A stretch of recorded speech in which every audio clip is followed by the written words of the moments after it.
क्यों भूली करे अपना यो ना देश तुम्हारे, फिर पीछे पछताओगे कर ले सोच विचारे। परमात्मा बंदी छोड़ कहते हैं भाई भक्ति करा करो गणी गणी। और ये समय ये दाव फिर नहीं लगेगा भाई। राम नाम रटते रहो, राम नाम रटते रहो जब तक घट में प्राण। कब हो तो दीन दयाल के भनक पड़ेगी कान।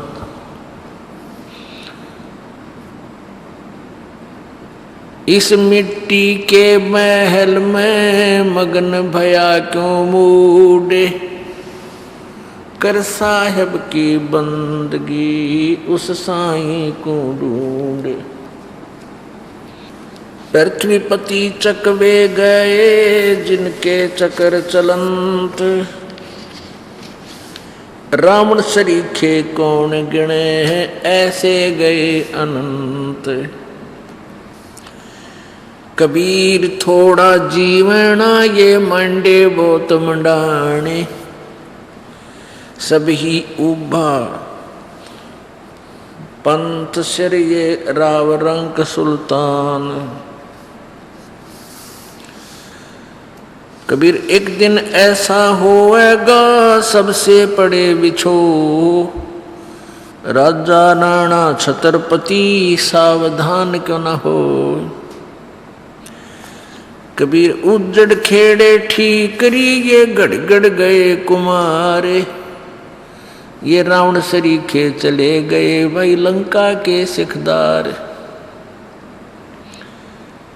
कबीर कहाँ गर्बियो ये देही देख सुरंगे, बिछड़ ब्या मिल बो नहीं जो कचली भोजंगे।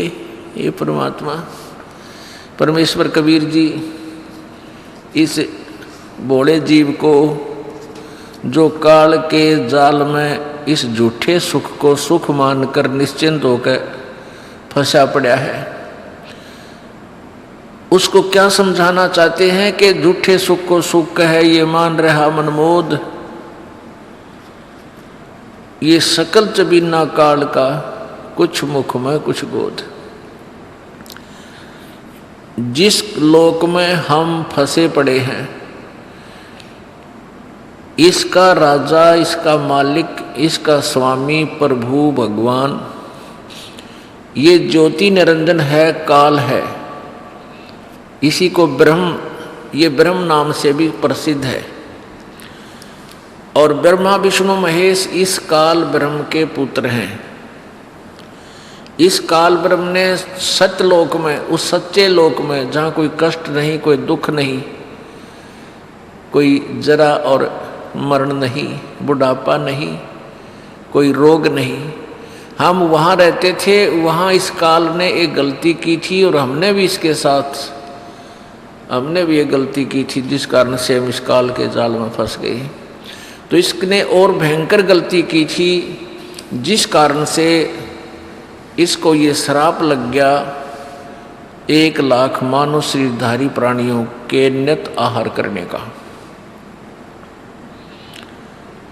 जिस कारण से ये हम सभी को यहाँ मूर्ख बनाकर रखता है।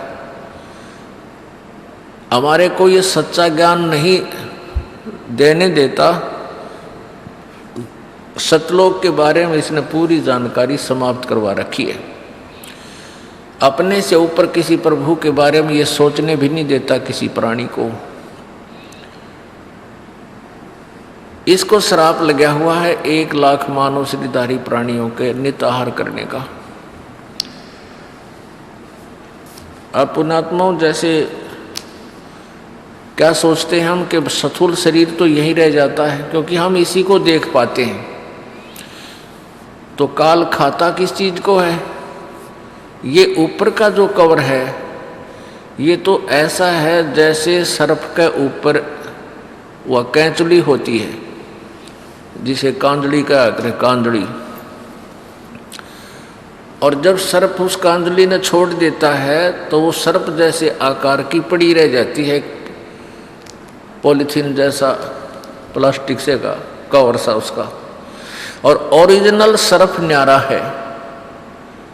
ऐसे ही ये ऊपर स्थूल शरीर तो ऐसा है उस सूक्ष्म शरीर के ऊपर जैसे सर्प के ऊपर या कैंचुली होती है, कांचली।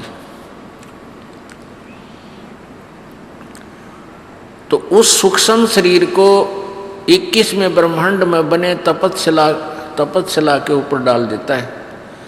तपतशिला माने पत्थर की टुकड़ी, तपत माने जलती हुई, जैसे तवा खूब गर्म हो जाता है ऐसे उसके ऊपर डाल देता है। जिस प्राणी ने, जिस व्यक्ति ने पूरे जीवन में जो भी आहार किया, चटपटा भोजन खाया, भाई शराब पी, ओका पिया और भी जो फंड करे, तो उन सब का अंश उस सूक्ष्म शरीर में समा जाता है। उस सूक्ष्म शरीर को गर्म करके वहाँ से पिंगल उस सूक्ष्म शरीर में से उस गंध को निकाल लेता है। ये जीव मरता नहीं सूक्ष्म शरीर में, लेकिन पीड़ा घनी होती है,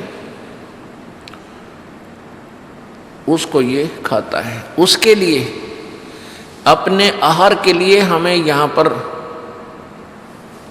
बाई फोर्स रोक रखा है। प्राणी को इतना विवश कर रखा है, अपने तीनों पुत्रों को एक एक गुण युक्त बना के, ब्रह्मा जी को रजगुण युक्त है और विष्णु जी सतगुण और शिव जी तम गुण युक्त कर दिए। इन तीनों में से निकल रहा प्रभाव प्रत्येक प्राणी को रह रहकर प्रभावित करता रहता है। जिस कारण से ये प्राणी, जैसे कोई शराब पी लेता है या कोई नशे की गोली ले खा लेता है, तो उसके बाद उस प्राणी के बस की बात नहीं, वो कैसे बै की बात करता है, कैसे लड़खड़ा के चल रहा है, वो विवश है। और ऐसे ही करेगा, चाहे 1000 ने शराब पिला दो, सब एक जैसी एक्टिंग करेंगे। तो ऐसे इन तीनों गुणों का प्रभाव हम सब प्राणियों के ऊपर प्रभावित है, और जिस कारण विवश होकर के ये प्राणी संतानोत्पत्ति करते हैं। इस संतानोत्पत्ति रजगुण ब्रह्मा के गुण के प्रभाव से, और फिर आपस में मोह ममता ये भगवान विष्णु जी के सतोगुण के प्रभाव से, और फिर क्रोध, गुस्सा, लड़ाई झगड़ा, नरे कुक्रम तार दे, तो ये तमगुण शिव जी के गुण के प्रभाव से। परमात्मा हमें ये समझाना चाहते हैं कि तुम जिस संतान और संपत्ति को अपनी मानते हो, ये तुम्हारी नहीं है, ये आपकी नहीं है, और आप इसको अपनी मानकर इसी से चिपके रह जाते हो। जब आपका शरीर अंत होता है, उस समय भी आपकी आस्था ये रह जाती है कि ये मेरा है, ये मेरा है, ये मेरा है। तो पुनर्जन्म आपका वहीं किसी अन्य प्राणी के रूप में आपके वहीं उत्पन्न हो जाते हो। कोई कुत्ता बनकर उसी गली में उसी परिवार के लठ खाने के लिए फिर जन्म ले लेता है। तो इस तरह तुम्हारी दुर्गति परमात्मा कह रहे हैं कि इस काल ने कर रखी है, तुम मेरी बात को मानते नहीं। इन काल के दूतों को, नकली गुरुओं को, महर्षियों को, इनको तुम पूरा समर्थन दे रहे हो। इसका कारण अज्ञान है, और ज्ञान देने के लिए परमात्मा आते हैं, और उसके साथ साथ हमें ये प्रेरणा भी देते हैं कि तू किस वस्तु को अपनी मानकर आश्रित हुआ बैठा है। हमसे जुड़े रहने के लिए हमारे YouTube चैनल को सब्सक्राइब करें और नई वीडियो की नोटिफिकेशन के लिए बेल आइकॉन को दबाएं। अगर आप ये वीडियो Facebook पर देख रहे हैं तो लाइक जरूर करें और ज्यादा से ज्यादा शेयर करें। धन्यवाद।